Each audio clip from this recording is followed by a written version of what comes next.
تریپ هم بگی طرف هم سگی پلوکم 40 منطقه 14 رپ کنم قهر کردم با مادر ولی زدم فلو خار و مادر رپ کنم از خونه زدم بیرون پیچیدن بهم جواب دادم یه رو ایاس ساختم پگرد تو کارو زدم شدم ساب سبک دافم 21 چوب خطام پر میستیکه لیمیتد ادیشن نیمستش صبرم مگه چی بشه 404 چاپ پوله ماما شرمنده خیلی رام دوره نمیرسم شب برسم خونه صبح برا بچه شب برا طوله چطور میتونم نجات پرست باشم دافم از چینیار چشاش خطه هر کی نگاه بکنه میفهمه من پوستم سفیده ولی اون سبزه ارسن خور بشی کم فلو بزن شدم هات بدخور و فکه یه جوری 4 تا نکنم ول فکر کنی کف رپ فل افت و شکه بدخور و پانچم میزنه پسی میچینه برنامه بادی بیلدینگ امسال علفو میزنم گره پیکنیک تا سال میزنم ریریو پروانه داریم با ساختن عمرانی تاج دستم تصرف عدوانی میخواید بگیرید بدوید برسید بدیمش دستتون بگیرید بلغاریه ما شاد زدیم مستقیم طرف سیغم انکا سنتی میگه اخلاق کاریمون خوبه یک هرکی بهش رو میدیم مشتریه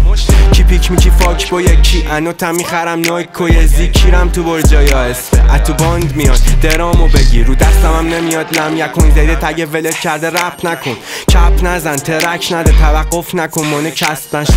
داشتی تایم میزمانیه رات نمیدیم میفهمی داستان چیه مثل عب میرسیم یه رو بالا سرتش که فعلا نوافتابیه دافم میگه بای پولری کیرته ولی کم وایب داری ساب زدم مثل پاش میلرزه ترپ میدم بالا کسته خاری میگه موفره مثل